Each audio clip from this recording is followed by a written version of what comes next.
ونصلي على رسوله الكريم أما بعد فأعوذ بالله من الشيطان الرجيم بسم الله الرحمن الرحيم رب اشرح لي صدري ويسر لي أمري واحلل عقدة من لساني يفقهوا قولي۔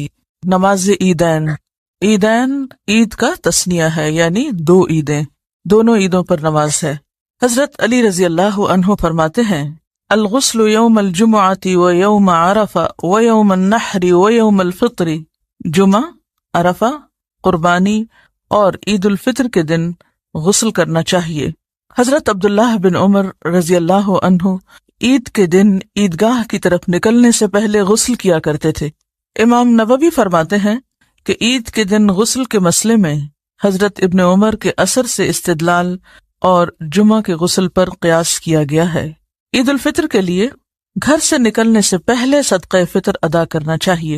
عیدگاہ میں پہنچ کر صدقۃ الفطر ادا کرنا درست نہیں، بلکہ اسے نماز عید کے لیے نکلنے سے پہلے ادا کرنا چاہیے۔ چاہے آپ 1-2 دن پہلے ادا کر دیں، لیکن بعض لوگ عیدگاہ پہنچ کے وہیں کوئی مل گیا تو اس کو دے دیا، تو اس سے زیادہ بہتر کیا ہے کہ نکلنے سے پہلے، یعنی عید کی نماز کی نیت کر کے گھر سے نکلنے سے پہلے دیا جائے۔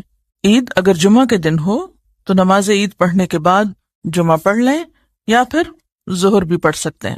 رسول اللہ صلی اللہ علیہ وسلم نے عیدین کی نماز اذان اور تکبیر کے بغیر پڑھی، یعنی عام نمازوں میں اور عید کی نماز میں فرق کیا۔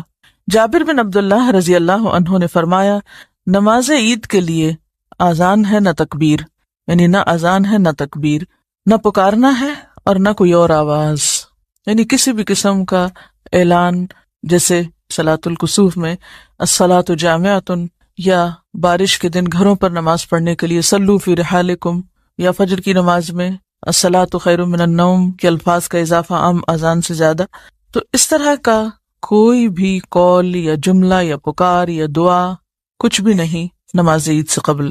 آپ صلی اللہ علیہ وسلم نے عیدگاہ میں سوائے عید کی 2 رکعتوں کے نہ پہلے نفل پڑھے نہ بعد میں۔ نبی صلی اللہ علیہ وسلم عید الفطر میں کچھ کھا کر نماز کو نکلتے اور بقرہ عید میں نماز پڑھ کر کھاتے۔ رسول اللہ صلی اللہ علیہ وسلم عید الفطر کے روز طاق کھجوریں کھا کر عیدگاہ جایا کرتے تھے، یعنی 1، 3، 5 یا 7۔ حضرت انس بن مالک رضی اللہ عنہ جب شہر جا کر عید کی نماز با جماعت ادا نہ کر سکتے تو اپنے غلاموں اور بچوں کو جمع کرتے اور اپنے غلام عبداللہ بن ابی عتبہ کو شہر والوں کی نماز کی طرح نماز پڑھانے کا حکم دیتے۔ تو اس سے کیا پتہ چلتا ہے کہ گاؤں وغیرہ میں بھی عید کی نماز پڑھی جائے گی۔ رسول اللہ صلی اللہ علیہ وسلم کے پاس ایک سوار آیا، اس نے گواہی دی کہ انہوں نے کل چاند دیکھا تھا، تو آپ نے ہمیں روزہ افطار کرنے کا حکم دیا اور دوسرے دن عید کی نماز پڑھی، کیونکہ رؤیت ہلال کی خبر اتنی دیر میں پہنچی کہ نماز عید کا وقت نکل چکا تھا۔ عید کے دن مسجد میں صحابہ نے جنگی کھیلوں کا مظاہرہ کیا، یعنی عید کا دن کھیل کود کا بھی ہے، خوشی کا دن ہے۔ عبداللہ بن بصر رضی اللہ عنہ عید الفطر کے روز نماز کے لیے گئے، امام نے نماز میں تاخیر کر دی تو وہ فرمانے لگے رسول اللہ صلی اللہ علیہ وسلم کے زمانے میں ہم اس وقت نماز سے فارغ ہو چکے ہوتے تھے۔ راوی کہتا ہے کہ یہ چاشت کا وقت تھا۔ عیدگاہ جس راستے سے جائیں واپسی پر راستہ تبدیل کر دیں۔ عیدگاہ میں عورتیں، حضرت ام عطیہ رضی اللہ عنہا کہتی ہیں کہ ہمیں حکم دیا گیا کہ ہم سب عورتوں کو، حتیٰ کہ حیض والیوں اور پردہ والیوں کو بھی، دونوں عیدوں میں گھروں سے نکالیں تاکہ وہ سب مسلمانوں کی جماعت یعنی نماز اور ان کی دعا میں حاضر ہوں۔ اور فرمایا حیض والیاں جائے نماز سے الگ رہیں، یعنی نماز نہیں پڑھیں یا صف میں نہ بیٹھیں بلکہ پیچھے ہٹ کے بیٹھیں، لیکن مسلمانوں کی دعاؤں اور تکبیروں میں شامل رہیں۔ تو اس سے بھی کیا پتہ چلتا ہے کہ حائضہ عورت ذکر کر سکتی ہے کہ نہیں؟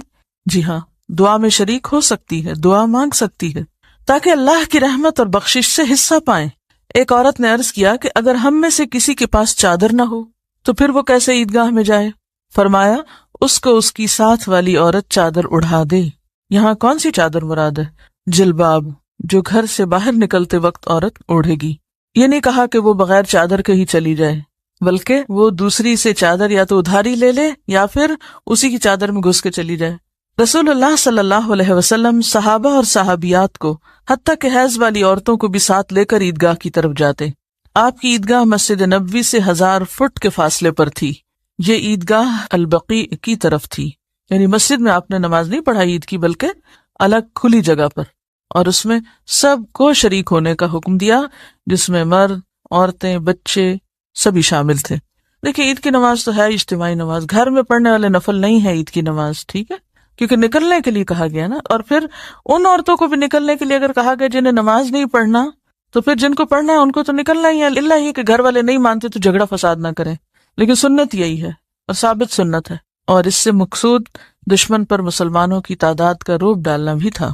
رسول اللہ صلی اللہ علیہ وسلم اور حضرت ابو بکر اور عمر عیدین کی نماز خطبے سے پہلے پڑھتے تھے، یعنی نماز سے پہلے کوئی خطبہ نہیں، کچھ نہیں، پہلے نماز اور بعد میں خطبہ۔ تکبیرات عید، حافظ ابن حجر رحمہ اللہ تکبیرات کے پڑھنے کے بارے میں فرماتے ہیں کہ رسول اللہ صلی اللہ علیہ وسلم سے اس بارے میں کوئی حدیث ثابت نہیں، یعنی کہ تکبیر کے الفاظ کون سے تھے۔ یہ تو آتا ہے وَلِتُكَبِّرُ اللَّهَ عَلَى مَا هَدَاكُمْ، لیکن یعنی جیسے بڑی عید کے موقع پر حج کے ریفرنس میں یہ آیت نازل ہوئی تھی منا میں پڑھنے کے لیے، لیکن تکبیر کے الفاظ کون سے ہوں تو اس کے بارے میں ابن حجر کہتے ہیں کہ کوئی بھی روایت ثابت نہیں۔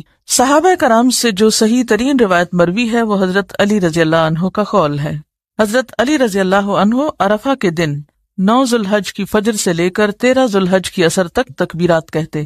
حضرت عبداللہ بن عمر عید الفطر کے دن گھر سے عیدگاہ تک تکبیرات کہتے۔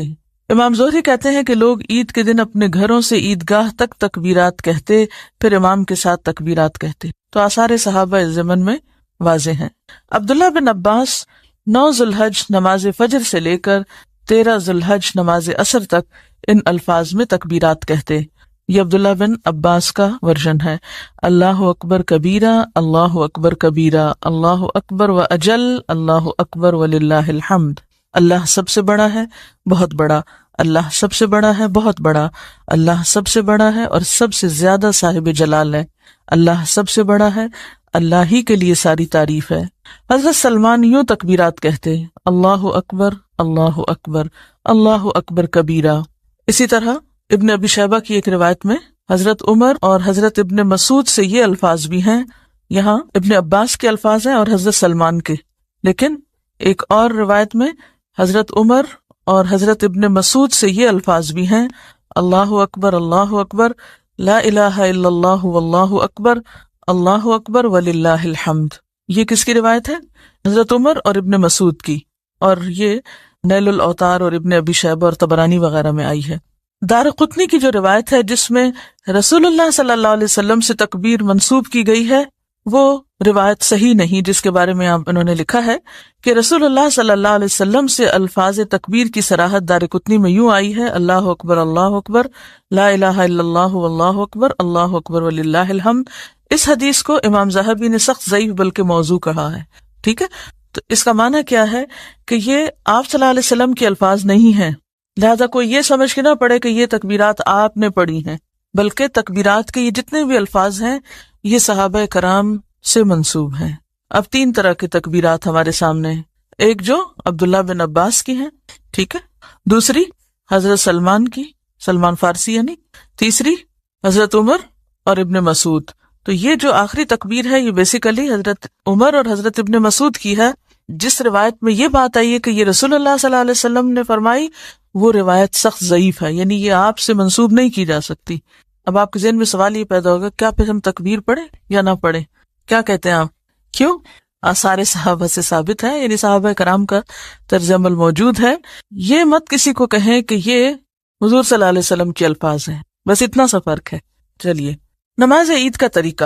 رسول اللہ صلی اللہ علیہ وسلم عید الفطر اور عید الاضحیٰ کے دن عیدگاہ جاتے، سب سے پہلے نماز پڑھتے، پھر خطبہ دیتے، جبکہ لوگ صفوں میں بیٹھے رہتے۔ خطبہ میں لوگوں کو نصیحت، وصیت کرتے اور حکم دیتے، پھر واپس لوٹتے۔ وضو کر کے قبلے کی طرف منہ کر کے اللہ اکبر کہتے ہوئے رفع الیدین کریں، پھر سینے پر ہاتھ باندھ کر دعائے استفتاح پڑھیں، پھر دعائے استفتاح ختم کر کے قرأت سے پہلے ٹھہر ٹھہر کر 7 تکبیریں کہیں۔ کب؟ سورۃ الفاتحہ سے پہلے۔ ہر تکبیر پر رفع الیدین کریں اور ہر تکبیر کے بعد ہاتھ باندھیں، یعنی تکبیر کر کے ہاتھ نیچے نہیں چھوڑیں گے بلکہ سینے پہ باندھیں گے۔ پھر امام اونچی آواز سے اور مقتدی آہستہ الحمد شریف پڑھیں، پھر امام اونچی آواز سے قرأت پڑھے اور مقتدی چپ چاپ سنیں۔ نبی صلی اللہ علیہ وسلم نے عید الاضحیٰ اور عید الفطر میں سورت قاف والقرآن المجید اور اقتربت الساعہ وانشق القمر پڑھی، اور ایک روایت میں ہے سبح اسم ربک الاعلی اور هل اتاک حدیث الغاشیہ، یہ صورتیں بھی پڑھی۔ یہ ان صورتوں میں کیا معنی ہے، کس چیز کی یاد دہانی؟ چلیے مان لیا آپ کی بات، یہ تو عید کا دن ہے، خوشی کا دن ہے، اور اس دن قیامت کی بات، اقتربت الساعہ اور هل اتاک حدیث الغاشیہ، اور سورت قاف تو بہت ہی ہلا دینے والی سورت ہے۔ ایسا کیوں؟ خوشی کے دن میں آخرت کی یاد کیوں؟ عموماً ایسا ہوتا ہے کہ خوشی میں اعتدال قائم رکھنا بڑا مشکل ہوتا ہے۔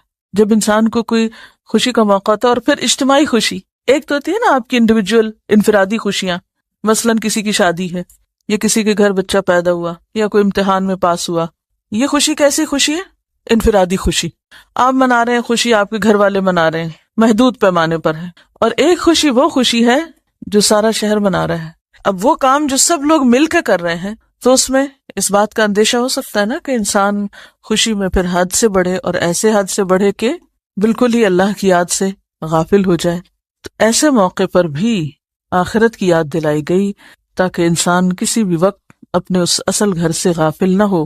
اور پھر یہ بات بھی ہے کہ قیامت کے دن بھی سب لوگ اکٹھے ہوں گے، جمع ہوں گے، تو خاص طور پر جب نماز کے لیے سب اکٹھے ہوں، جس میں عورتیں اور بچے بھی شامل ہوں، تو اس موقع پر آخرت کو بھی آپ ریلیٹ کر سکتے ہیں۔ کس طرح ریلیٹ کر سکتے ہیں؟ کہ وہاں بھی بہت سارے لوگ ایک جگہ اکٹھے ہوں گے۔ آخرت کا دن یوم الجمع بھی تو ہے نا، اکٹھے ہونے کا دن بھی ہے۔ بہتر ہے کہ سورۃ فاتحہ کے بعد مسنون قرات کی جائے۔ جب پہلی رکعت پڑھ کر آپ دوسری رکعت کے لیے کھڑے ہوں اور قیام کی تکبیر کہہ چکیں، تو قرات شروع کرنے سے پہلے 5 تکبیریں کہیں۔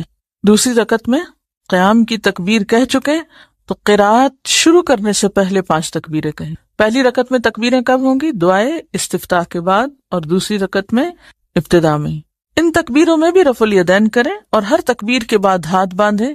امام بہقی رحمہ اللہ نے نماز عیدین کی زائد تکبیرات میں رفع الیدین کرنے پر جس حدیث سے استدلال کیا ہے، اس میں حضرت عبداللہ بن عمر فرماتے ہیں کہ رسول اللہ صلی اللہ علیہ وسلم ہر اس تکبیر میں ہاتھ اٹھاتے جو رکوع میں جانے سے پہلے کہتے، یہاں تک کہ آپ کی نماز مکمل ہو جاتی۔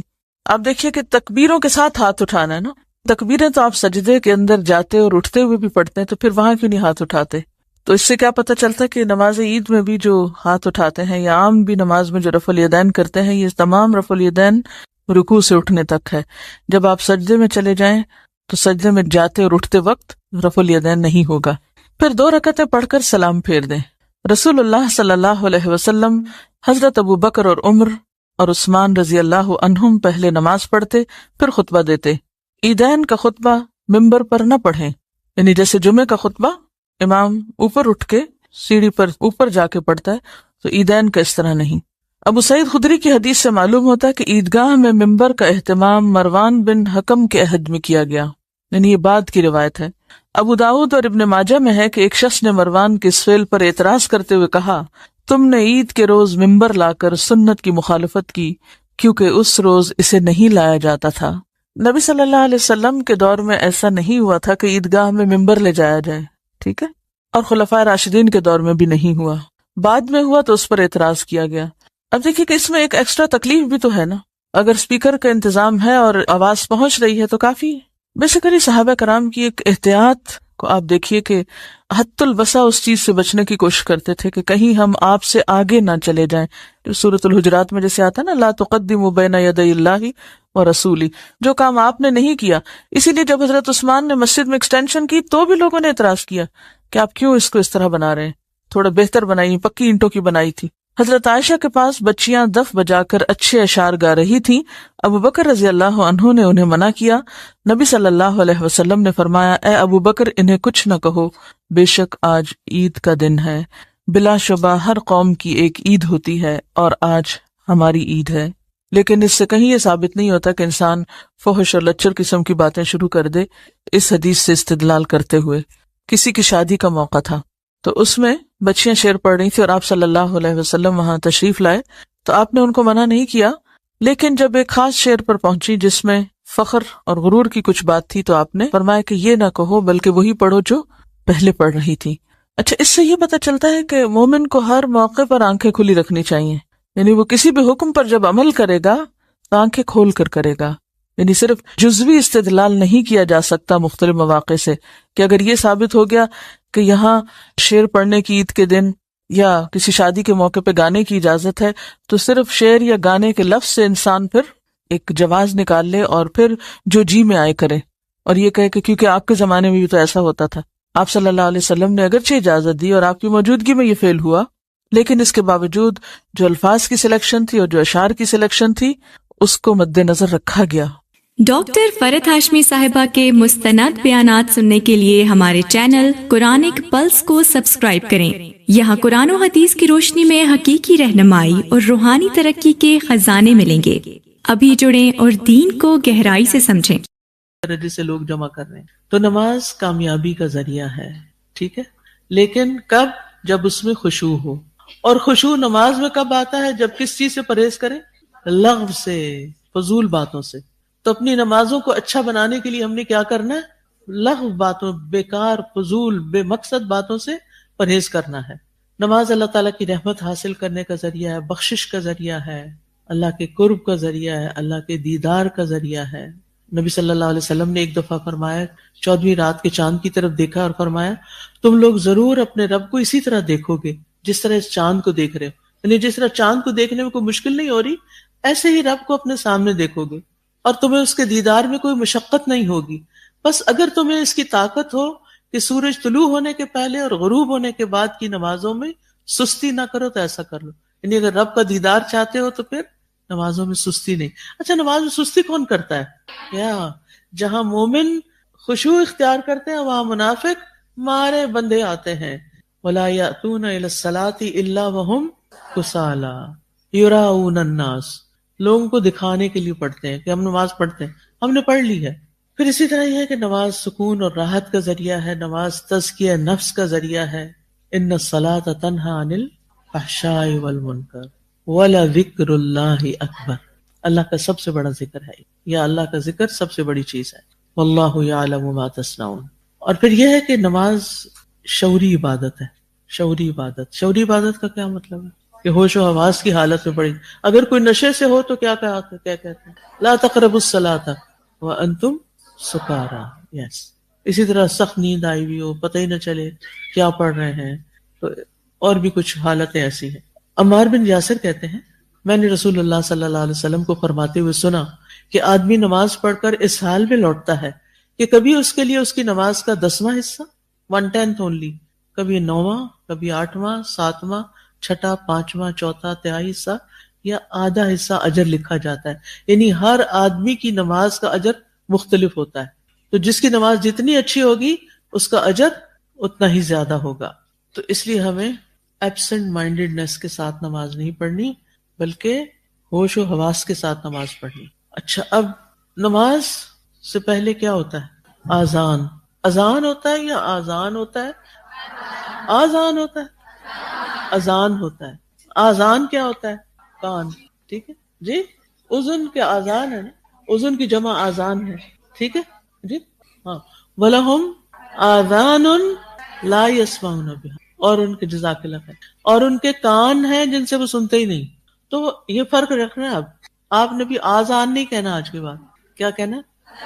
اذان، ٹھیک ہے۔ تو اذان کے کلمات ہیں۔ اذان یعنی اس میں کیا کیا جاتا ہے؟ لوگوں کو نماز کے لیے ریمائنڈر دیا جاتا ہے، پکارا جاتا ہے، اور اس میں کیا کہا جاتا ہے؟ پڑھیے اس کو سب۔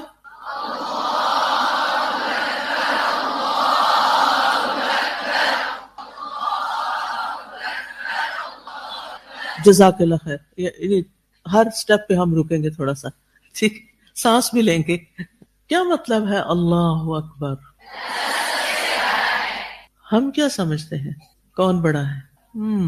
اگر واقعی ہم اللہ کو بڑا سمجھتے ہوتے ہیں نا تو ہماری زندگی بہت مختلف ہوتی۔ ہم تو کبھی اپنے آپ کو بڑا سمجھتے ہیں، اور کبھی لوگوں کو بڑا سمجھتے ہیں، اور کس چیز کو بڑا سمجھتے ہیں؟ مال، سٹیٹس۔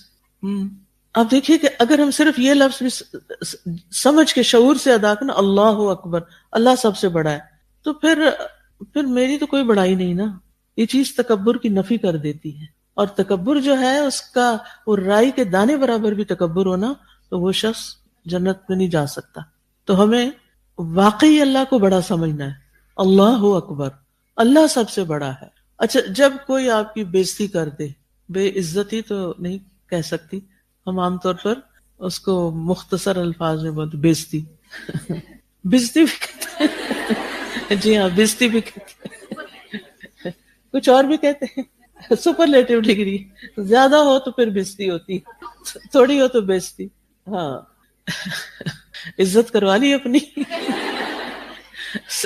تو اگر کبھی ایسا محسوس ہو، کبھی محسوس ہوا دن میں کئی بار ہوا، تو اس نے تو مجھے کوئی امپورٹنس ہی نہیں دی، اس نے تو کچھ مجھے سمجھا ہی نہیں، تو اپنے آپ کو کہا کرے میں ہوں ہی کیا چیز، بڑائی تو ساری اللہ کے لیے ہے.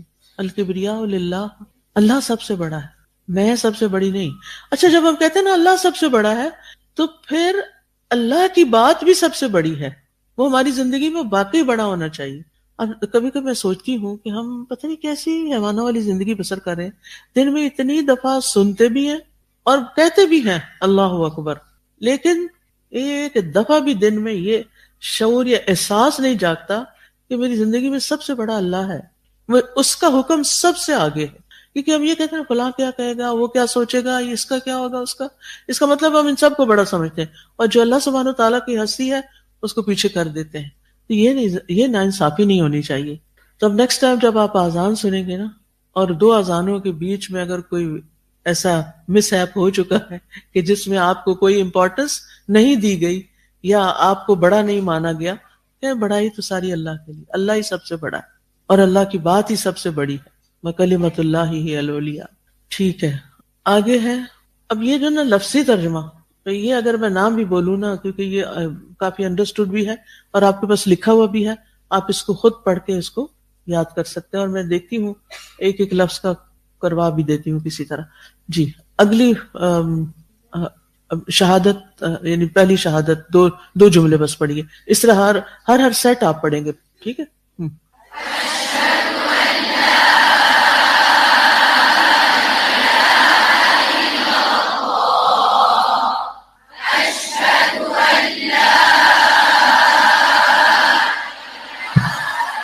اشہد، میں گواہی دیتا ہوں، ان کے لا نہیں، الہ کوئی الہ ہے، الہ برحق. لوگوں نے جھوٹے الہ بنائے ہوئے ہیں، نفس بھی الہ بنا ہوا ہے کچھ لوگوں کا، لیکن حقیقی الہ نہیں ہے کوئی الا سوائے اللہ کے. اچھا گواہی کیوں دی جاتی ہے؟ میں گواہی دیتی ہوں. آپ نے زندگی میں کبھی کہا میں اس بات کی گواہی دیتی ہوں؟ آپ کس کی گواہی دیتے ہیں؟ جس کے بارے میں آپ کو یقین ہوتا ہے کہ یہ بات یہ میری آنکھوں دیکھی چیز ہے. شاہدہ کا مطلب حاضر ہونا بھی ہوتا ہے، اسی سے لفظ مشاہدہ بھی ہوتا ہے اور گواہی کا لفظ بھی ہوتا ہے، کیونکہ گواہی اس وقت تک انسان دے نہیں سکتا جب تک کہ اس نے کوئی چیز دیکھی نہ ہو یا اس کا یقین نہ ہو، اس کو عین الیقین نہ ہو. تو میں اس بات کی گواہی دیتا ہوں. واقعی ہم گواہی دیتے ہیں کہ اللہ ہی الہ ہے، اللہ ہی معبود ہے، اللہ ہی عبادت کے لائق ہے، کوئی اور نہیں. عبادت اسی کی ہونی چاہیے اور اس کی عبادت واقعی ہونی چاہیے. ہم نا لفظ بولتے رہتے ہیں مگر ہم سوچتے نہیں کہ ہم کیا بول رہے ہیں یا کیا سن رہے ہیں. تو یہ گواہی جو ہے اس پر بنیاد ہے ہمارے اسلام لانے کی. جب کوئی مسلمان ہوتا ہے تو اس کو کیا پڑھواتے ہیں؟ یہی شہادتین پڑھواتے ہیں. کبھی آپ نے دیکھا کسی کو مسلمان ہوتے ہوئے؟ یوٹیوب پہ دیکھا ہوا ہے، ٹھیک ہے، شکر ہے وہ بھی بن گئی ہے کہ ہم نے زندگی میں جو نہیں دیکھا وہ وہاں جا کے دیکھ لیں. ٹھیک ہے، تو کیا پڑھواتے ہیں اس وقت؟ ہاں اس کو اپنے پیچھے کہلواتے ہیں اشہدو، وہ کہتے ہیں اشہدو اللہ الہ الا اللہ.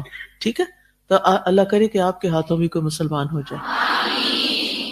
اصل میں نا ہمیں پورا یقین نہیں کہ جس دین پر ہم ہیں یہ بالکل سچا ہے، اور جو ہم پڑھ رہے ہیں سن رہے ہیں یہ سب کچھ بالکل حقیقت ہے، اور اسی پر ہمارے اعمال اور ان کا انحصار ہے، اور انجام کا بھی اس پر انحصار ہے.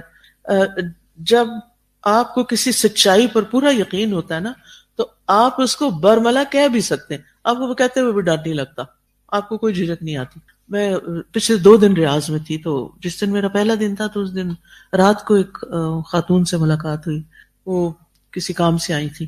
تو جب انہوں نے کام کر لیا تو میں نے ان سے پوچھا، مجھے اندازہ ہوا کہ شاید یہ کرسچن ہے نا، تو میں نے کہا کہ آر یو کرسچن؟ تو کہتی ہاں. میں نے کہا ویئر آر یو فرام؟ کہتی فلپائن.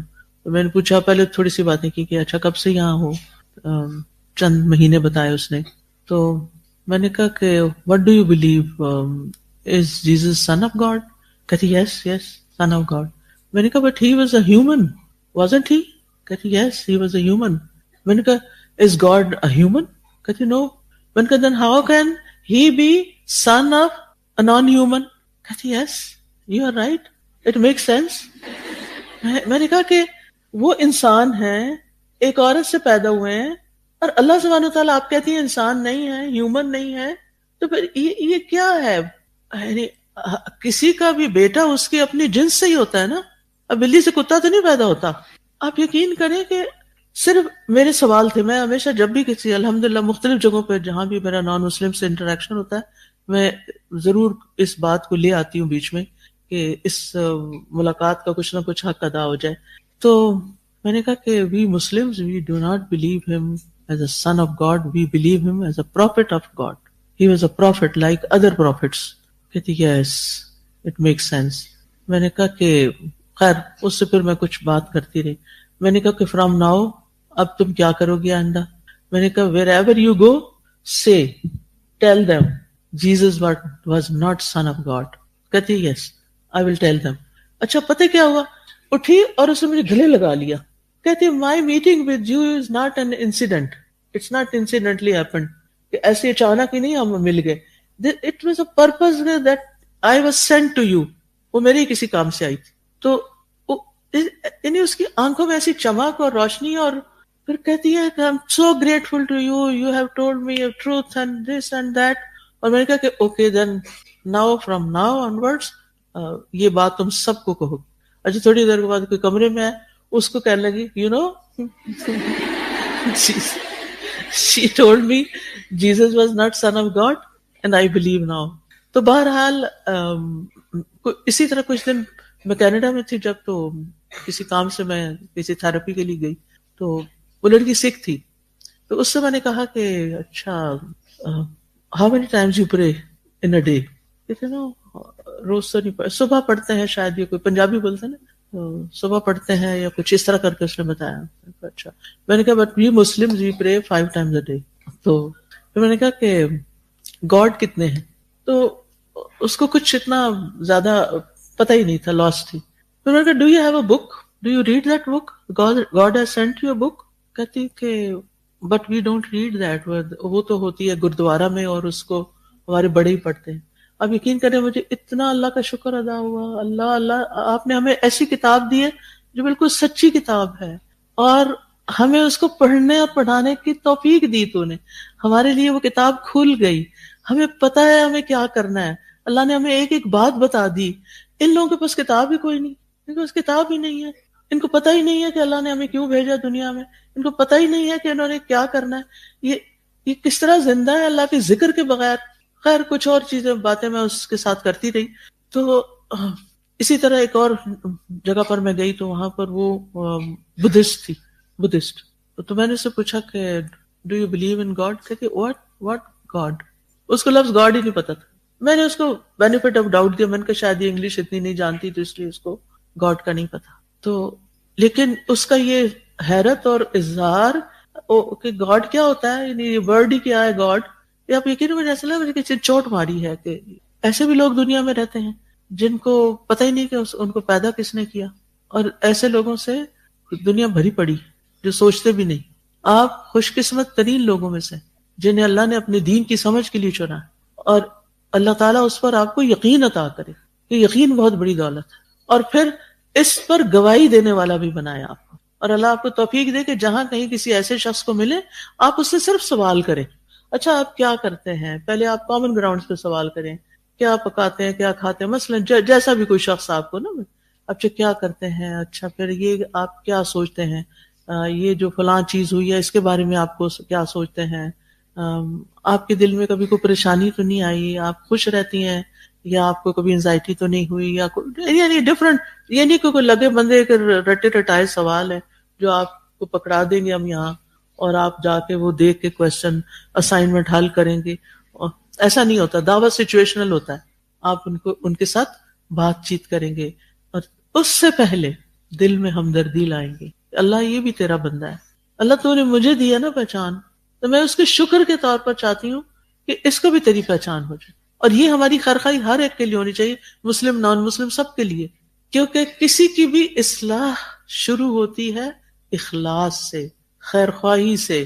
جب تک آپ کے دل میں خیرخواہی نہیں نا، اور جب تک آپ کے دل میں وہ خیرخواہی کرنے کا مقصد اللہ کو راضی کرنا نہیں نا، کوئی اصلاح وغیرہ نہیں ہوتی. پھر یہ کوئی پروفیشن نہیں ہے کہ آپ اٹھتے ہیں اور آپ اپنا آفس کھول لیتے ہیں اور پھر لگے بندے کام شروع کر دیتے. نہیں، سب سے پہلی چیز انسانوں کا دکھ درد محسوس کریں، چاہے اپنے ہوں چاہے پرائے ہوں، چاہے کوئی بھی ہو، اس کا دکھ محسوس کیا کریں، اور پھر اس کی عاقبت کو سامنے رکھ کے کہ یا اللہ اگر یہ مسلمان نہیں تو پھر انجام کیا ہوگا، تو مجھے اس کے لیے کچھ کرنا ہے، اللہ مجھے دوسروں کے فائدے کا بنا دے. اور جب آپ کے اپنے دل میں ہمدردی لائیں گے نا، تو پھر جب ہمدردی لاتے ہیں نا، اور پھر سارے غصے اور ساری لڑائیاں جھگڑے سب پیچھے رہ جاتے ہیں. پھر آپ وہ کرتے ہیں جس سے وہ کام ہو جائے، وہ مقصد پورا ہو جائے، وہ خیر خواہی ہو جائے، اپنے انجام کو پہنچے. ٹھیک ہے، تو سب سے پہلے تو توحید کی گواہی، دوسرے اب پھر اگلی پڑھیے.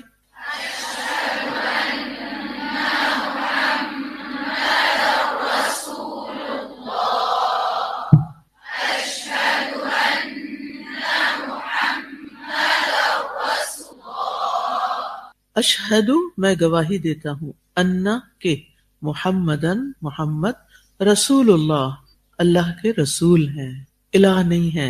ٹھیک ہے، معبود نہیں ہے بلکہ کیا ہے، رسول ہیں. کیونکہ کوئی شخص مسلمان نہیں ہو سکتا جب تک وہ لا الہ الا اللہ کے ساتھ محمد الرسول اللہ نہیں کہتا.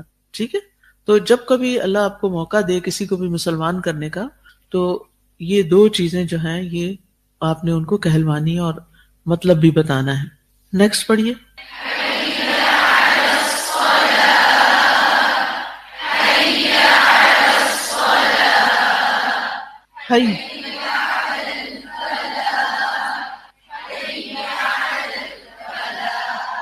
حیا کا مطلب ہے آؤ، علی الصلاۃ نماز کی طرف، حیا علی الصلاۃ آؤ نماز کی طرف، حیا علی الفلاح آؤ کامیابی کی طرف. سبحان اللہ، حیا علی الفلاح آؤ کامیابی کی طرف.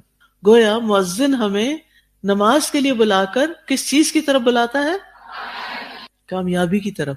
آپ میں سے کون کون کامیابی چاہتا ہے زندگی میں؟ سبھی چاہتے ہیں، الحمدللہ میں بھی چاہتی ہوں. ٹھیک، تو اس کے بغیر کامیابی ممکن نہیں، نماز کے بغیر کامیاب نہیں ہو سکتے. نماز آپ کو ڈسپلن کرتی ہے.